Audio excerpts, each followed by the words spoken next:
বর্তমানে আমাদের এই ইউনূস সরকার যদি পাকিস্তান আর চায় না বলে যে ভারতের বিরুদ্ধে যুদ্ধ করো, এই যুদ্ধে জড়িয়ে যাইব। ওরা যদি এই দেশে থাকে, যদি কোনো রকমে কোনো সময় যদি আবার এই দেশে আওয়ামী লীগ প্রতিষ্ঠিত হয়, যদি এরা মারাও যায় সমন্বয়করা, কবর থেকে লাশ উড়াইয়া হইলেও ফাঁসি দেবে এদেরকে। মানুষ তো একবার ভুল করছে, মানুষ কি বারে বারে ভুল করবো?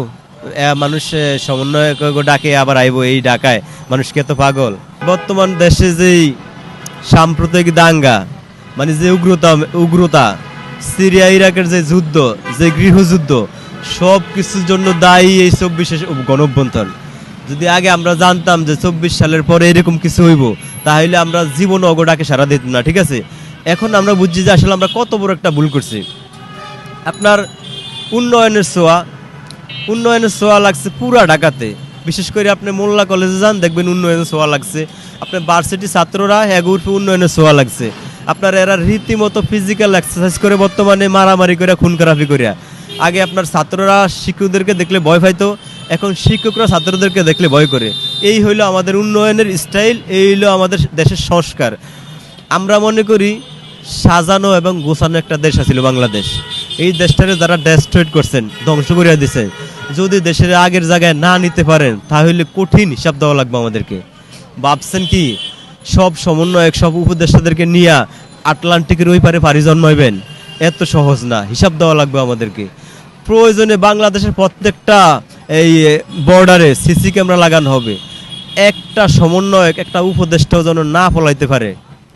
আমি মনে করি বর্তমানে কোনো রাজনৈতিক দলের কাছে দেশটা দিয়া দেওয়া উচিত, কারণ ওদের ওই সমস্ত রাজনৈতিক দলের ভবিষ্যৎ আছে।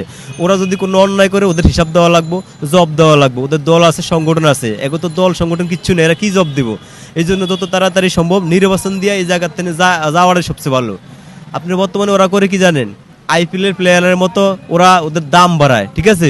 মানে সর্বোচ্চ দামে বেচা যাইতে চায়। আপনার বর্তমানে ওনাদের বাজার খুবই খারাপ। ওনারা এখন ডাকলে কোনো মানুষই ওনাদের ডাকে সাড়া দিব না। ওনারা যদি কোনো মিছিল করে, মানুষ টাকা দিয়া ভাড়া করে আনন্দ লাগবে, ঠিক আছে? এই সমন্বয়করা ভাড়া করে মানুষ আনন্দ লাগবে, এদের বাজার খুবই খারাপ। বর্তমানে আমাদের এই ইউনূস সরকার যদি পাকিস্তান আর চায় না বলে যে ভারতের বিরুদ্ধে যুদ্ধ করো, এই যুদ্ধে জড়িয়ে যাইব। সব মিলে কথা হয়েছে গিয়া, এরা দেশের অভ্যন্তরীণ কোনো বিষয় বোঝে না, কিচ্ছু বোঝে না, ঠিক আছে? এরা আমাদের দেশটারে দিন দিন ধ্বংসের দিকে নিয়ে যাচ্ছে। এদেরকে সরাইয়া দেশটারে বাঁচান। ওই সমন্বয়করা উপদেষ্টারে, এদেরকে সরাইয়া দেশটারে বাঁচান। আমি বলি এদেরকে তাড়াতাড়ি, যত তাড়াতাড়ি সম্ভব এদেরকে সরান। এই সমন্বয়করা জনগণের লগে, সাধারণ মানুষের লগে যে একটা বাটফারি করছে, ঠান্ডা মাথায় যে একটা গৃহযুদ্ধ লাগিয়ে দিছে দেশ, যে একটা সাম্প্রদায়িক উস্কানি লাগিয়ে দিছে, যে একটা অকারেন্স শুরু করছে, এই বাংলাদেশে লিবিয়া, সিরাক আর ইরানের মতো যুদ্ধ লাগিয়ে দিছে।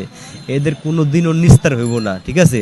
এই সমন্বয়করা দেশটার গন্ডগোল করিয়া, দেশটার ধ্বংস করিয়া ফালাইয়া যাইব এত সহজ? আমরা সাধারণ মানুষ পুরা বাংলাদেশের পুরা বর্ডারে প্রয়োজনে সিসি ক্যামেরা লাগাবো। একটা সমন্বয়ক, একটা উপদেষ্টাও যেমন ফলাইতে না পারে, ঠিক আছে? আমরা ওই ব্যবস্থা করুন।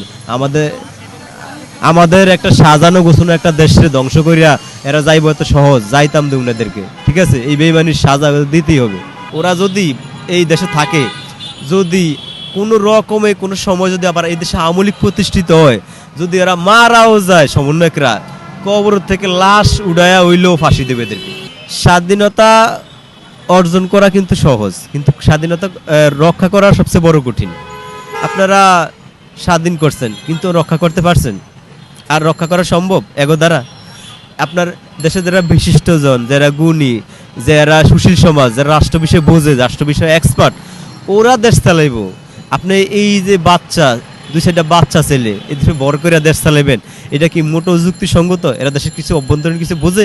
আপনি মনে কইলি ইন্ডিয়া বয়কট করে আবার ইন্ডিয়াতে ডি মানে, এরা মূলত দেশের কিচ্ছু বোঝে না ভাই। এখন তারা দেশ চলবে না। আপনার যত দিন সামনে যায় তত বাংলাদেশের বিপদ, যত দিন সামনে যায় তত বাংলাদেশের আপনার এই সমস্যা, সংকট বাড়তেই থাকবো। দেশের অস্থিতিশীল পরিবেশ বা যাই বলেন আপনি, সব কিছুর জন্য দায়ী মূলত সমন্বয়করা। আপনার বর্তমান পৃথিবীতে স্বার্থের পৃথিবী, সবাই তার ক্ষমতা চায়।